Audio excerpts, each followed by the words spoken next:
The stars outside were cold and silent. Jace sat alone in the cockpit of his small cargo ship drinking lukewarm coffee. It was just another delivery run across the outer asteroid belt. He had done this route 100 times, and nothing ever changed, quiet, boring, and lonely. Just the way he liked it, but tonight, something felt wrong.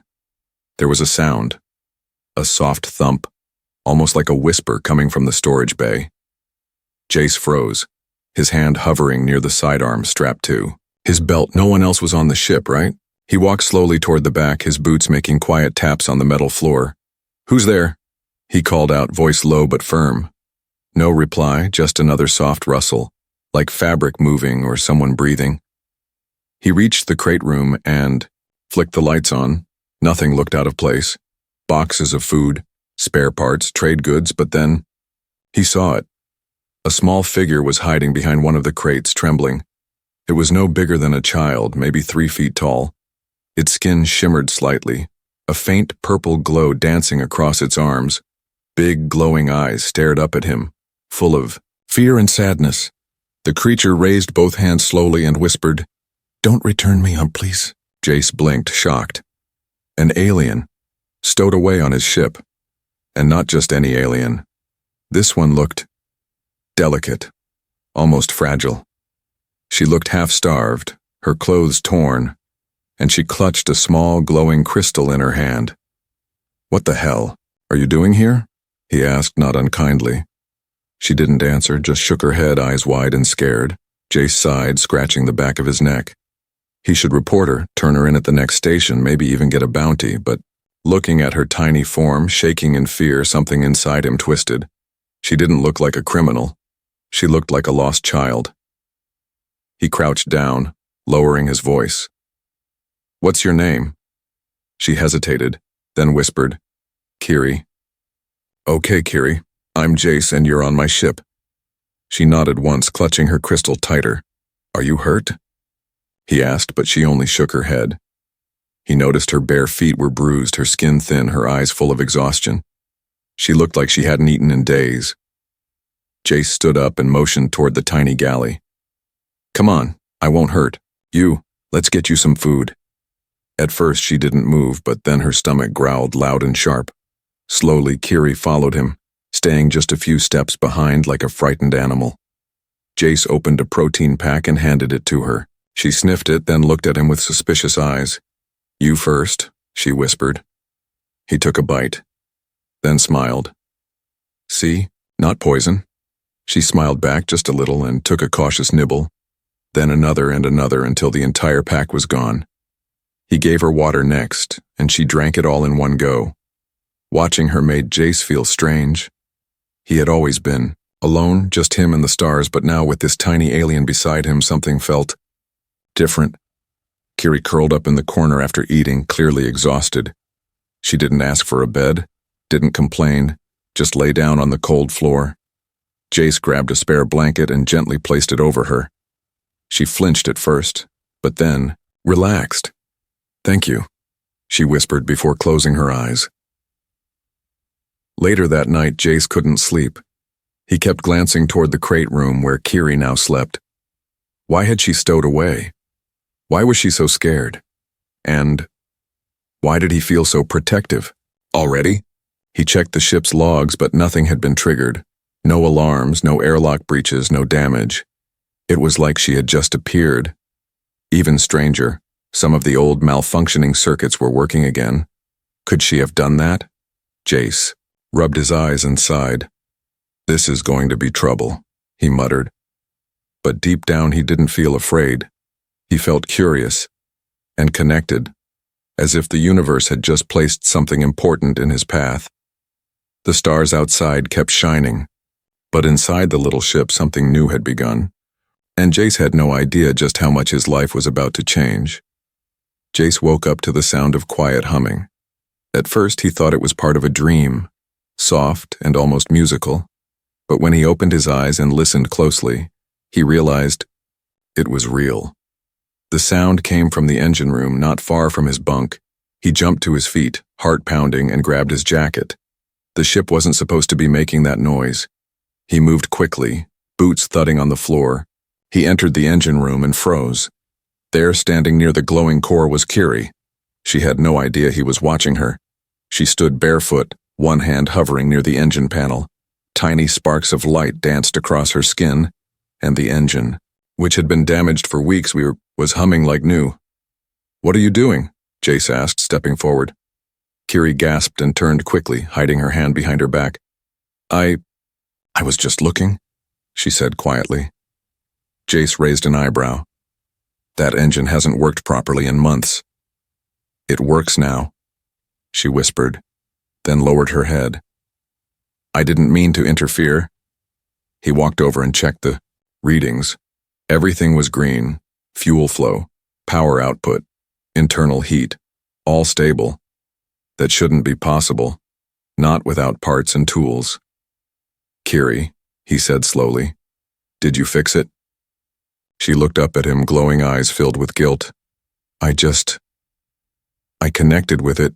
Jay stared at her, not sure what she meant. "Connected?"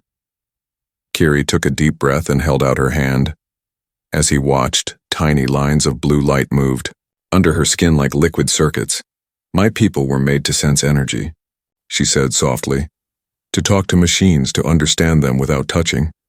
We weren't born like others. We were created." Jace's mouth went dry. "You're engineered?" She nodded slowly. "I escaped from a lab," she whispered. "They used us, tested us, locked us away." Her voice cracked as she added, "I was the smallest, the weakest. They said I was useless." Jace felt something sharp twist in his chest. He had met many aliens before: smugglers, traders, diplomats, even pirates. But none like her. Kiri was different, not just in size or power, but in spirit. She had a quiet sadness around her, like someone who had never known kindness.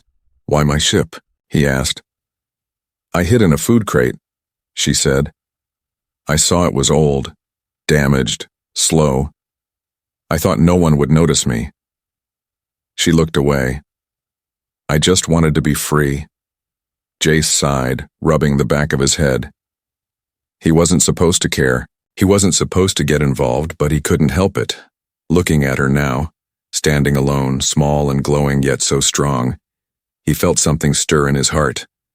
"I'm not turning you in," he said finally. Kiri blinked, surprised. "You're not?" "No," Jace said, walking back toward the door. "But you're going to have to explain more." She smiled for the first time, a soft, shy smile that made the room feel warmer.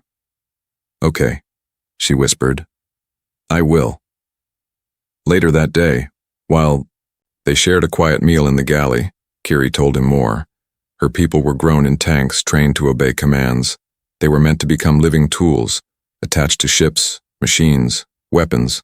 But she never bonded with anything in the lab. The scientists said she was broken. So when a power failure struck the station, she escaped, hiding in cargo ships, always running, always hiding. "I didn't think I could connect with anything," she said, "until I touched your ship. And until I touched you," she added quietly. Jace felt his chest tighten. He remembered that moment, her hand brushing his accidentally, the lights flickering, the heat rising in the air. Was that the bond she spoke of? "Are you dangerous?" he asked, not accusing, just careful. "I don't know," Kiri said honestly, "but I don't want to hurt you." Silence fell between them, but it wasn't uncomfortable. Jace looked at her, really looked, and saw more than just a tiny stowaway. He saw a being searching for safety, connection, maybe even purpose. He reached across the table and gently tapped her fingers. Her skin lit up like stars, soft and glowing. Kiri gasped quietly, eyes wide. "I felt that," she whispered. "I felt you." Jace didn't speak. He just smiled. He didn't understand what was happening. Not yet.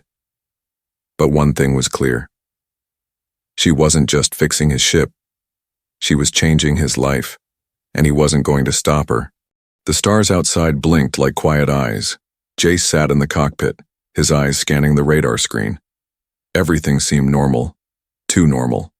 But his gut told him something was coming. Something bad. Kiri was curled up in the corner near the engine room where she always slept. Her skin pulsed with soft light like the hum of a sleeping flame. She looked peaceful, but Jace couldn't relax. He had seen a strange signal earlier, a ping from a nearby patrol ship, and now it was getting closer. He tapped the console and zoomed in. One red dot, moving fast. A bounty hunter class vessel, light but fast, with scanners made for tracking fugitives. Jace's heart sank. They weren't out here by accident. He rushed back to the engine room. "Kiri," he whispered, shaking her shoulder. "Wake up." She blinked slowly, confused at first, then alert. "They found me?" she asked quietly. "I don't know yet," Jace said. "But a bounty ship is heading our way fast." Kiri sat up, pulling her knees to her chest. "I knew this would happen," she whispered. "They always find me." Jace knelt beside her. "I'm not handing you over," he said firmly. "But if we don't hide you, they'll take you anyway." He helped her up and opened the hidden storage bay beneath the floor. It was small, cold, and dusty, barely big enough for her tiny frame. "I'll get you out as soon as they're gone," he said. She looked up at him, her eyes glowing with fear and trust. "I believe you," she whispered, and crawled inside. The hatch sealed shut just as the comm crackled to life. "This is Bounty Vessel Dagger, requesting permission to board for a routine check." Jace forced calm into his voice. "Permission granted. I'm just hauling cargo." Moments later, the ship docked and two armored figures stepped into the corridor. They wore visors that scanned everything, their movements sharp and robotic. "Any unusual passengers?" one asked. "Nope," Jace lied. "Just me and boxes of dried beans." They didn't laugh.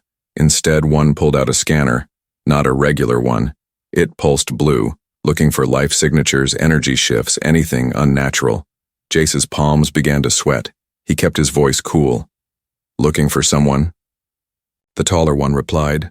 "Small, female, alien class, bio-enhanced, last seen escaping a lab ship." Jace shrugged. "Sounds like trouble. Glad she's not on my ship." But the scanner beeped. A faint blip. One floor below, the shorter, bounty hunter walked toward the hidden bay. Jace's heart dropped. Just then, the lights flickered. The scanner glitched for a second, then went dark. The hunter tapped it, confused. Suddenly, the ship's systems surged, alarms rang out, and the doors slammed shut. Jace looked around, wide-eyed, pretending to panic. What the hell is going on? The two bounty hunters cursed and tapped their comms. They were locked in, temporarily. But Jace knew it wasn't a glitch. Kiri was doing something. From inside that little compartment, the taller bounty hunter shouted, "We're being jammed." "No way, this is just coincidence," the other growled. "He's hiding her." They raised their weapons. "Stand down, pilot." Jace raised his hands, but smiled faintly. "You can't shoot what you can't find," he said. Before they could react, the ship shuddered. A burst of light exploded from the floor hatch and the room was flooded with energy. Kiri floated upward, her body surrounded by glowing ribbons of light. Her eyes were shining like stars. The bounty hunters stepped back in shock, but before they could fire, their weapons melted in their hands. Kiri didn't scream, didn't attack. She just looked at them, calm and sad. "I don't belong to anyone anymore," she said. "Leave this ship." The hunters stared, stunned, then their visors short-circuited, sparks flying. They turned and ran, scrambling to retreat as their ship undocked. Jace watched it vanish into the stars. Only then did he turn to Kiri, still glowing faintly in the dim light. "Are you okay?" he asked, stepping toward her. She was breathing fast, her skin flickering, like dying fire. "I'm tired," she said softly, swaying on her feet. Jace caught her before she fell, holding her close. "You didn't have to save me like that," he whispered. She looked up at him, eyes fluttering. "We're bound now," she whispered. "Your danger is my danger." Jace held her tighter. He didn't fully understand what she meant, but one thing was clear. She had risked everything for him. She wasn't just a stowaway anymore. She was something far more important.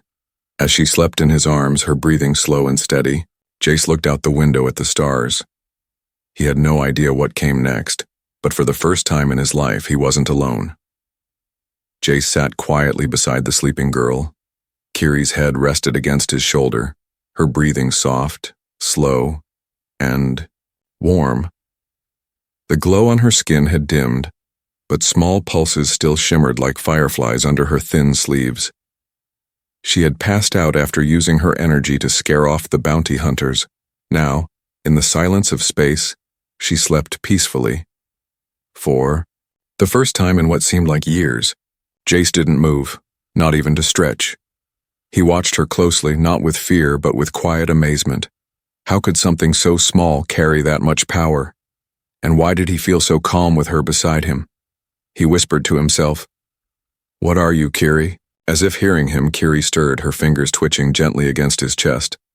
Then her eyes opened, glowing faintly. "Still here," she whispered, voice barely louder than breath. Jace gave a small smile. "Yeah, still here." They sat, like that for a moment, not speaking, just feeling the ship around them. Then Kiri pulled back slightly, her gaze focused on his chest where her hand had been. "Your rhythm is changing," she said, confused but thoughtful. "My what?" "Your heart," she replied. "It's syncing with mine." Jace frowned, not understanding. Kiri hesitated, then sat upright and placed her hand gently over his heart. At first it was nothing, just her soft touch on his shirt. But then, something shifted. A warm pulse moved from her fingertips into his chest. His breath hitched and he felt a wave of calm wash through his whole body. Kiri closed her eyes, and Jace could feel something linking between them. Something more than words. "My kind were designed to bond," she whispered. Not just emotionally, but physically, energetically. Jace's heart beat faster, and she quickly pulled her hand away. "I'm sorry," she said, looking guilty. I didn't mean to force it." "You didn't," Jace said, still catching his breath. "I just didn't expect it." She looked down at her hands, the glowing lines under her skin now pulsing gently. "I've never felt that with anyone before," she said quietly. "Not in the lab, not during tests." Jace tilted his head. "So what does it mean?" She looked up at him, her voice shaking. "It means I'm beginning to entwine." Jace blinked. "Entwine?" Kiri nodded slowly. "When we touch, when we share energy or emotions, my body starts to link with yours. It's not mating, not like humans," she added quickly, embarrassed. "It's deeper, more complete. I will feel what you feel," she continued. "Hurt when you hurt, maybe even die if you die."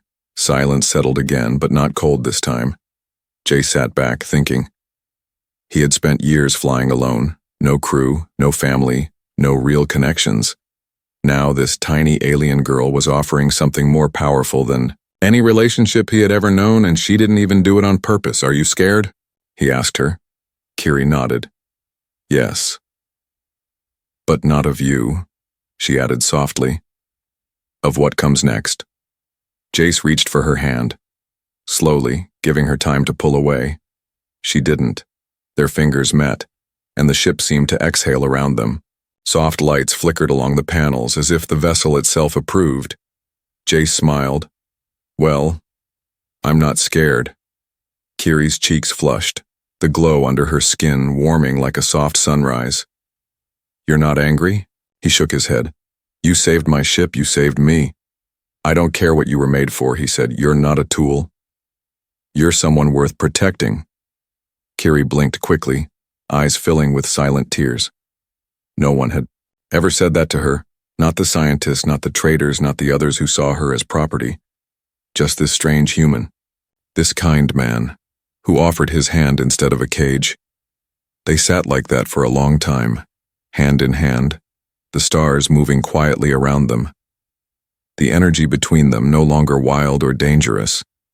It was calm, soft, shared, for the first time.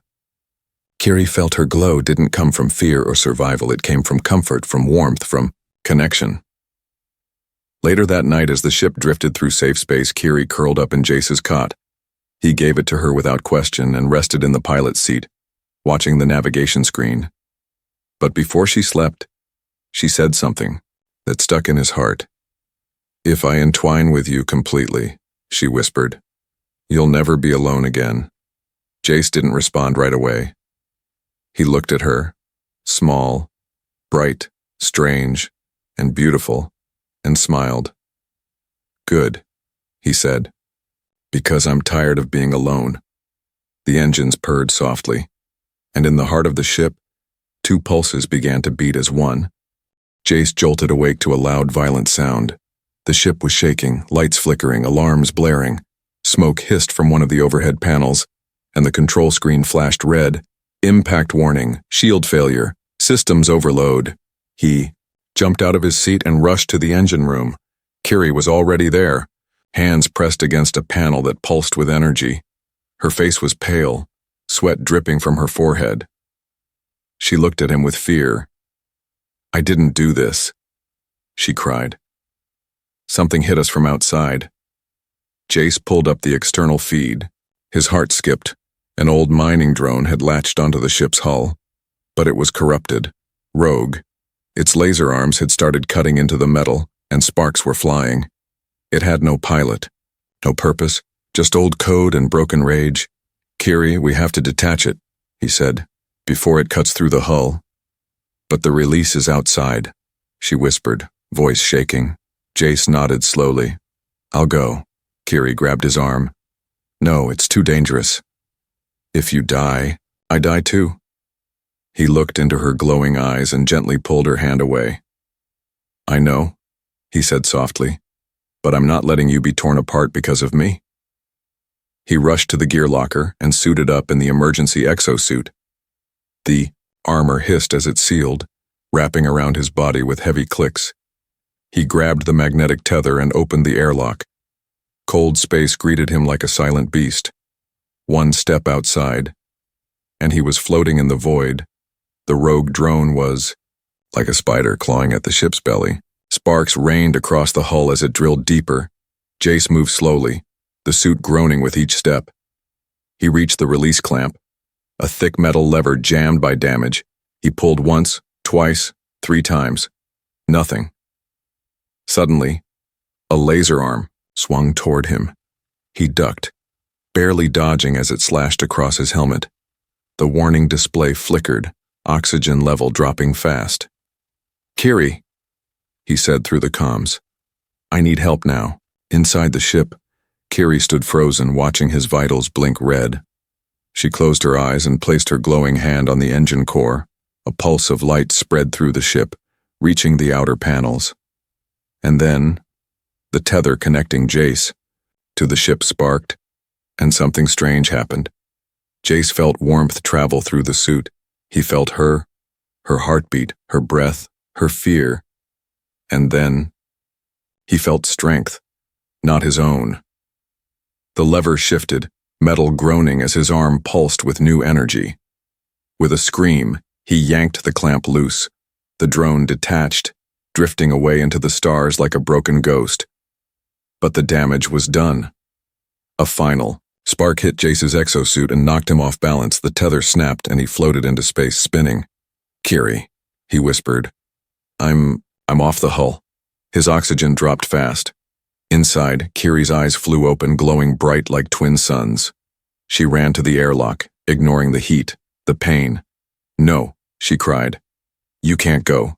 She stepped into the decompression chamber. Without a suit, her body shimmered violently, light spilling from her fingertips.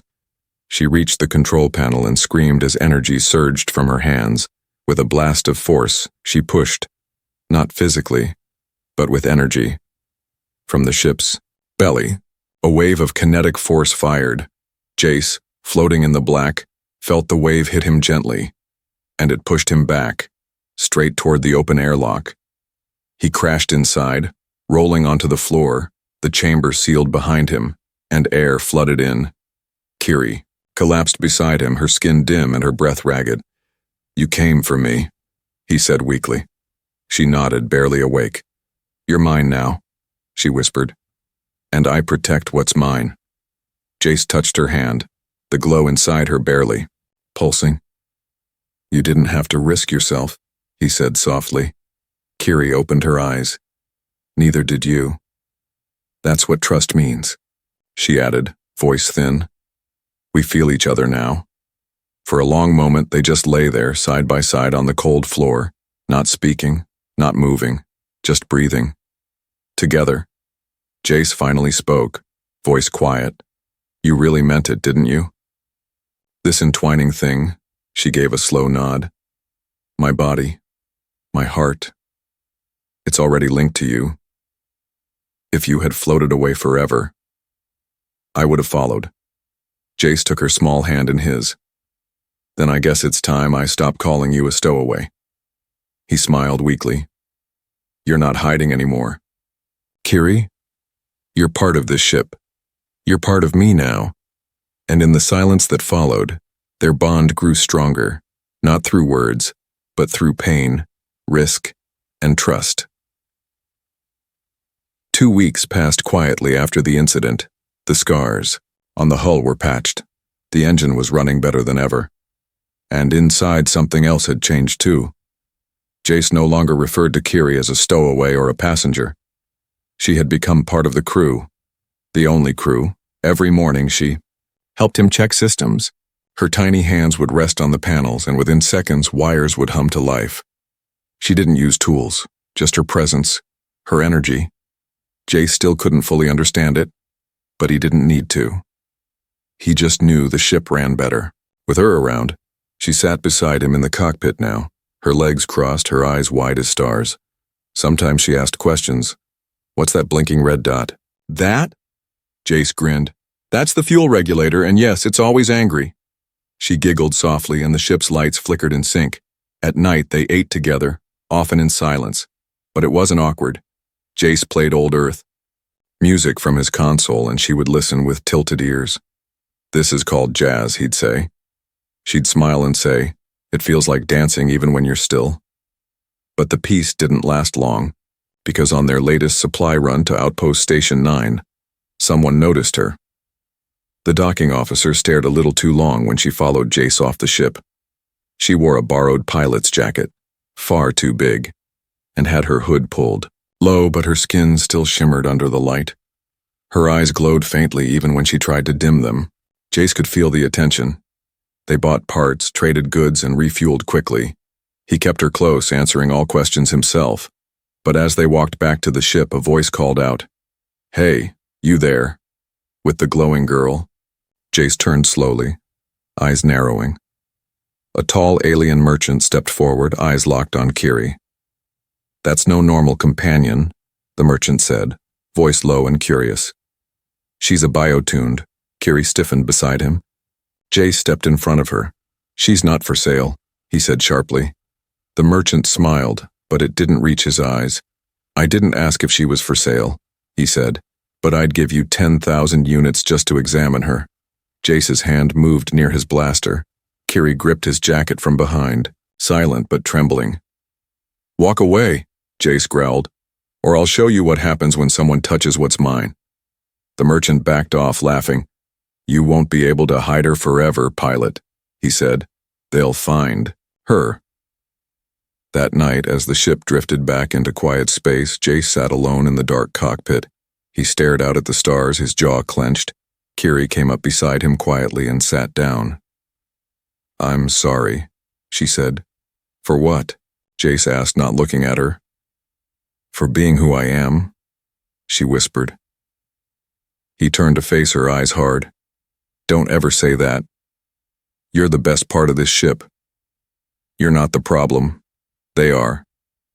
She blinked, her glow pulsing softly. But what if they come again? Jace leaned back, sighing. Then we run, he said. Or we fight. You're not alone anymore, he added. And neither am I. She reached out and touched his hand. The console. Lights brightened gently, like stars waking up. Jace chuckled. You really have a way of turning everything on. She smiled. You do the same. From that day on, Jace changed how they traveled.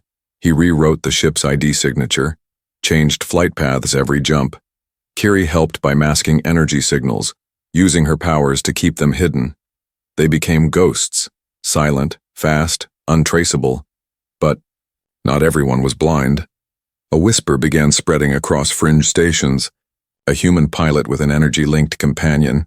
Some said she was a weapon, others a miracle. Some said she was the key to controlling ships without fuel.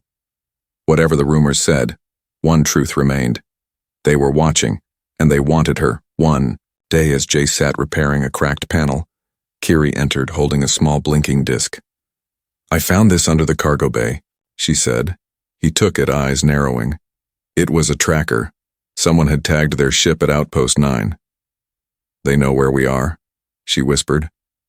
Jace stood slowly, tossing the disc into the waste bin and blasting it with his sidearm. Then it's time to stop hiding, he said.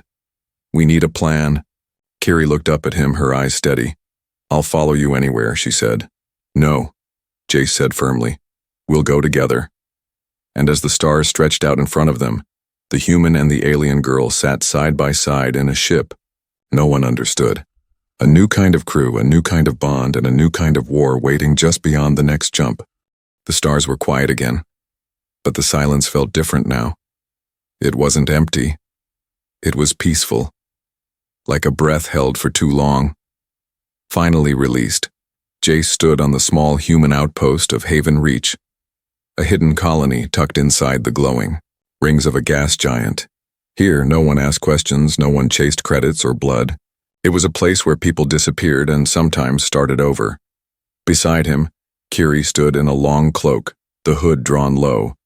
But even with her glowing eyes partly hidden, the people who passed gave them space. They could feel it. The energy. Around her, she didn't need to shout to be noticed, she simply existed, and the world listened. They walked through the corridor until they reached a small registry console, an old terminal with dust on the screen. Jace touched it and pulled up the identity registration form. He looked at Kiri and gave a small smile. Are you sure? She nodded once. I don't want to run anymore, she whispered. I want a name, a place, a future. With you, he typed slowly, carefully, name, Kiri species, bio-tuned status, companion class crew. Then the screen flashed, asking for confirmation. But there were two circles now, one for her thumb and one for his, linked identity. It read, Are you really ready for this? Jace asked again. If you bond with me fully, this can't be undone. Kiri stepped forward slowly. She placed her hand in his, small fingers curling around his. I entwined with you the moment you gave me food, she said softly. The moment you didn't turn me in? The moment you came back from space, I was already yours, she whispered. I just want the stars to know it too. Jace smiled, heart pounding as they pressed their thumbs together on the console. A soft beep, a shimmer of light, and a message appeared. Bond confirmed, linked crew unit activated. For the first time in her life, Kiri had a legal identity, and she had someone who chose her. Not as an experiment, not as a burden, but as a partner. They returned to the ship, hands still linked. The moment they stepped aboard, the lights pulsed gently. The systems seemed to recognize them, not just Jace as the captain, but Kiri as something more. As the engines hummed to life, Jace turned toward her. I used to fly to escape, he said. Now I fly to get closer to something. Kiri tilted her head. Closer to what? To you, he said, smiling. And whatever future we build out there, she touched the wall of the ship, her glow merging with the circuits. Suddenly, screens lit up with a soft message. Crew, bond level, complete. She looked at him, blinking in surprise. I didn't do that, she said. You didn't need to, Jace replied. This ship knows you now. Days passed as they took smaller delivery jobs. No one asked about her anymore, because she was now registered untouchable by bounty laws. Still, rumors spread. Whispers about the living ship. A pilot with a glowing girl who could command the stars. One evening, as they drifted near a nebula filled with glowing clouds, Kiri sat on the observation deck staring out at the sky. Jace joined her, 2 cups in hand. She took one, sniffed it, and smiled. "Cinnamon," she said. "Warm." He nodded, sitting beside her. "I never liked flying alone," he admitted. "I pretended I did, but I didn't." Kiri leaned her head on his shoulder. "I was born to serve," she whispered. "To obey. But you treated me like a person." "You're more than a person," Jay said. "You're Kiri." They sat in silence again, not because there was nothing to say, but because everything important had already been said. Outside the ship, the stars moved slowly, but inside, 2 hearts beat together, entwined not by force, not by fear, but by trust, by choice, by something neither of them fully understood. Jace looked down at her. "Do you think we'll always be like this?" Kiri didn't look up, just smiled softly. "I hope we become more." And somewhere deep within the ship's glowing core, a soft hum echoed, not from wires or fuel, but from the bond between a human and an alien girl. A bond that no system could track, no scanner could measure, and no force in the galaxy could break. They weren't alone anymore. Not in space, not in life. And they would never be again. Entwined forever.